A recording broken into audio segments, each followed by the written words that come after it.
Na semana passada, conversamos com o psicólogo e logoterapeuta Paulo Resch sobre a vida em família, especialmente o casamento. Uma das questões citadas foi o período do noivado. E hoje vamos aprofundar mais nesse tema e saber sobre a importância dessa fase. Mais uma vez, vamos conversar com o psicólogo e logoterapeuta Paulo Resch. Bom dia, Paulo. Ô, Paulo, eu vou perguntar outra vez, como é que pronuncia seu nome? É Paulo Resch? É isso mesmo? É correto, Moninha. Bom dia para você, Paulo Resch. Paulo Resch, então tá certinho. Muito obrigada mais uma vez pela sua presença aqui no Manhã da Piedade, uma alegria, viu? Obrigado, bom dia a todos. Bom dia. Paulo, muita gente prefere passar da fase do namoro direto para o casamento, pulando assim a fase do noivado.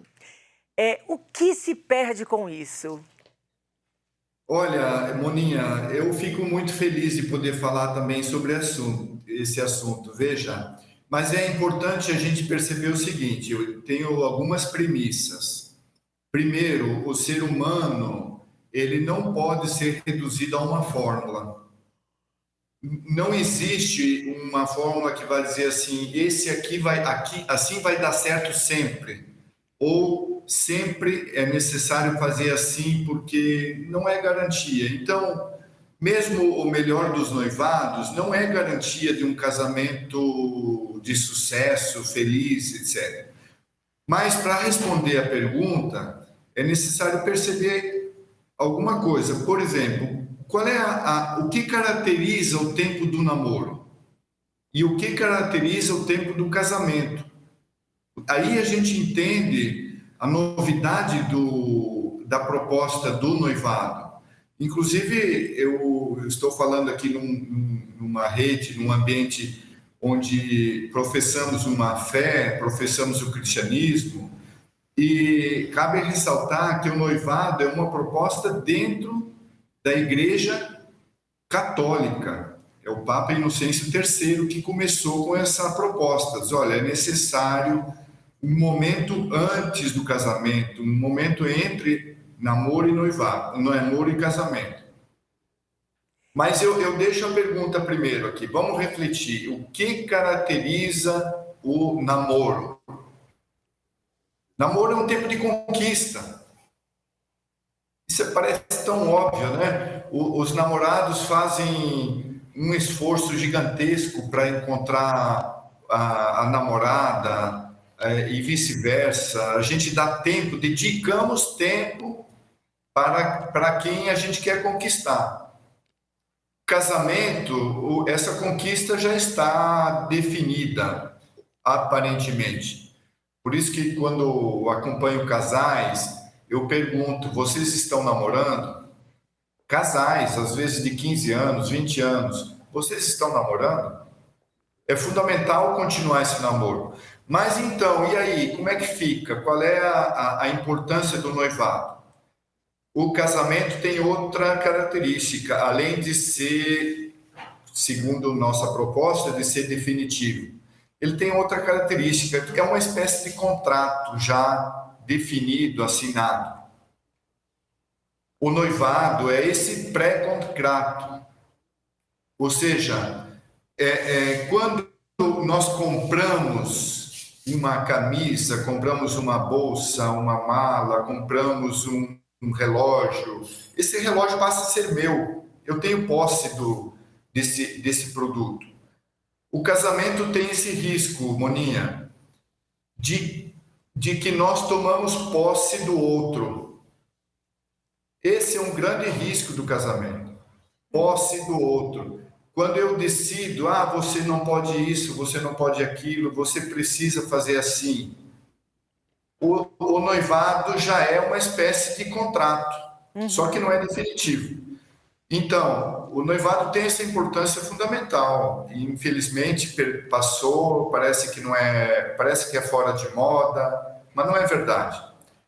O noivado deveria voltar à moda porque é uma experiência de pré-contrato. Imagina você está no namoro um tempo de conquista e depois, no noivado, percebe que ela ou ele começa a exigir coisas de você que não exigia no tempo do namoro. Aí tem um susto, né? Imagina como é que vai ser no casamento. Se agora já está mandando em mim, dá para perceber, Moninha, a importância do noivado? Dá sim, Paulo. Aí eu te pergunto uma coisa: faz sentido noivar sem ter uma perspectiva mais concreta de quando vai casar, uma perspectiva mais concreta do casamento? Olha, não.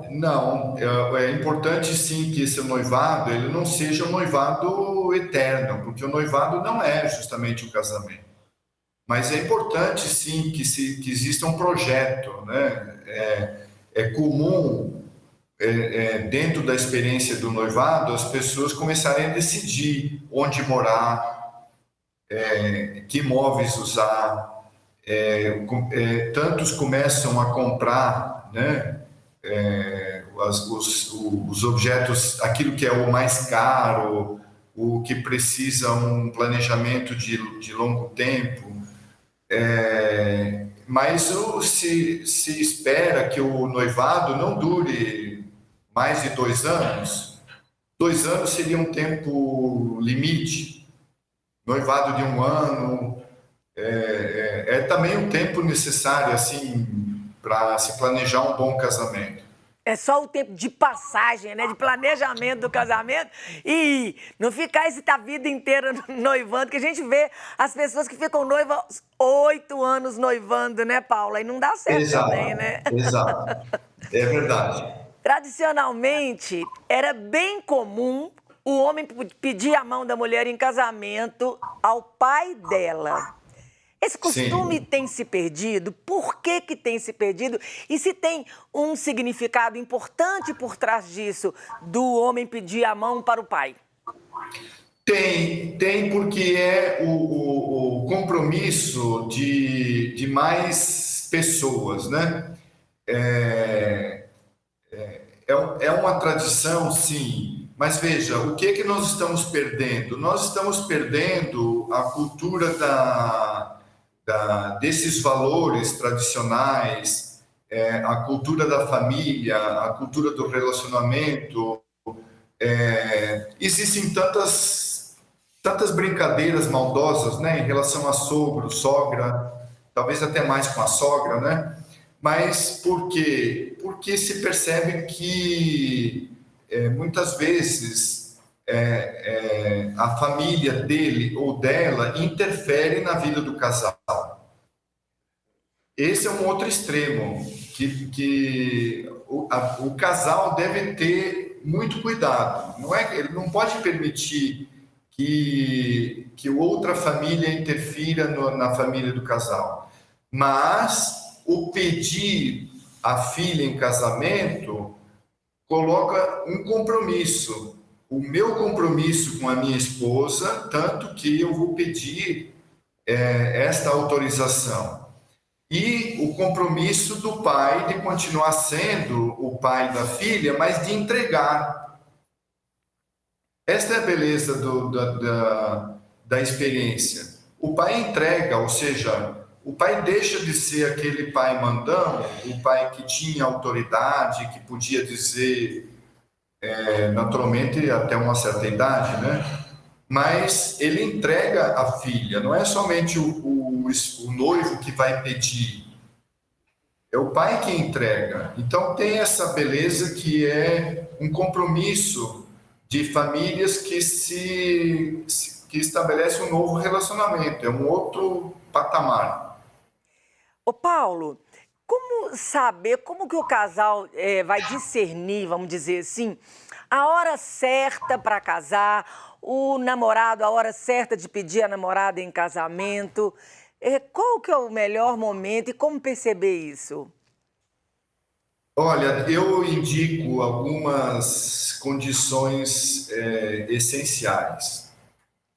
Casamento é um momento de entrega. A vida a dois é um momento de doação.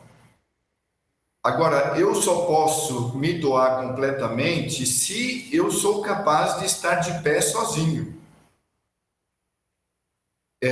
Isso significa assim, eu poderia viver só, ou eu sou dependente desta relação.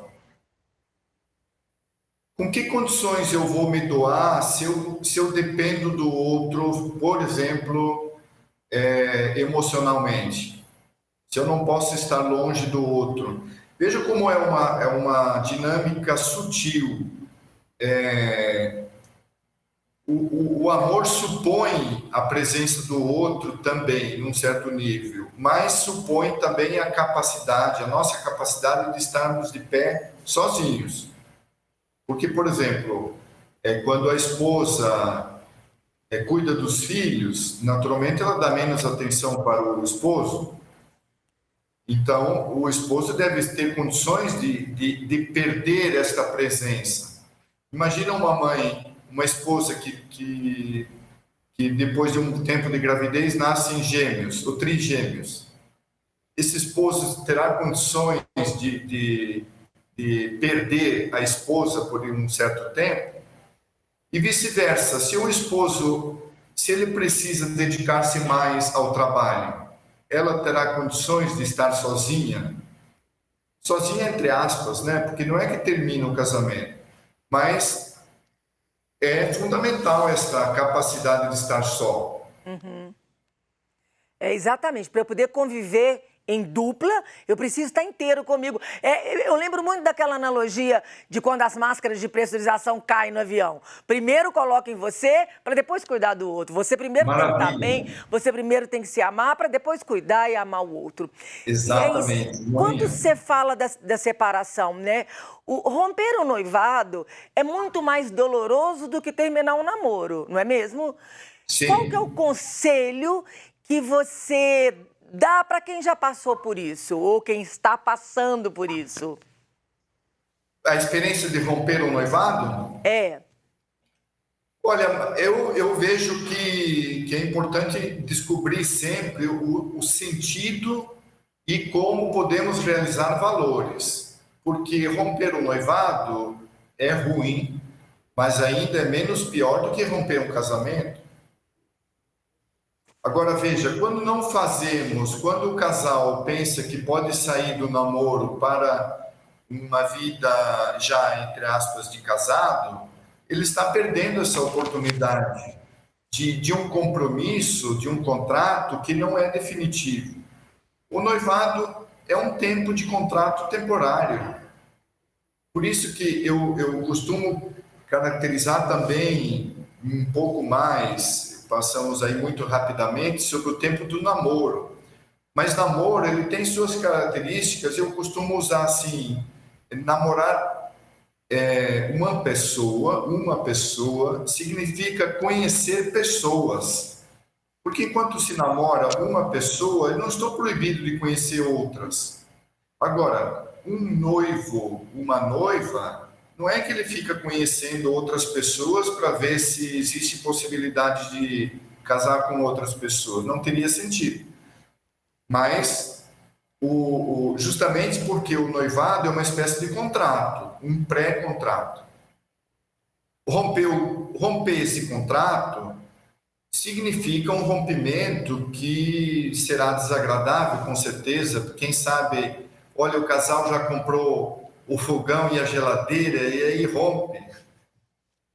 Ou então o casal os noivos começaram a comprar um apartamento e termina. É doloroso, mas é menos doloroso que terminar um casamento. Maravilhoso. Paulo, de tudo que nós falamos, tem alguma coisa que você gostaria de acrescentar ou que a gente não tenha falado? Olha, eu vejo assim, tempo de namoro deve ser um tempo de festa, de alegria, mas conhecer o namorado e conhecer outras pessoas. Mas deve ser um tempo de conhecimento, mas um tempo de festa também. Eu acompanho também situações de namoro que são tensas. Não pode dar um bom resultado. situações onde existe a posse, né? Você pode fazer isso, não pode fazer aquilo. Como? Não pode ser assim. O namoro é um tempo também de liberdade. Noivado continua tudo isso, só que existe um novo compromisso. Esse compromisso, ele não é definitivo.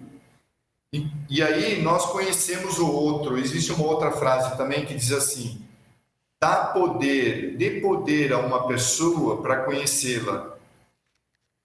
Então, o noivado, nós estamos dando poder um ao outro, porque é uma espécie de um pré-contrato, onde existe já um certo sentimento de posse. Você é minha noiva, então você pode isso, somente que o amor nos deixa livres. E essa é a experiência que deve ser de liberdade no namoro, liberdade no noivado, e que deve permanecer, apesar de ser um contrato definitivo, deve permanecer no casamento, porque o amor é livre. Lindo demais, Paulo. Lembrando, gente, que as redes sociais, o telefone estão na tela, @pauloresch.logoterapia, o DDD 21 98871 2551. Paulo, muito obrigada de sua presença que nos Maravilha, enriquece Monique. tanto. Deus abençoe seu trabalho, viu? Obrigado.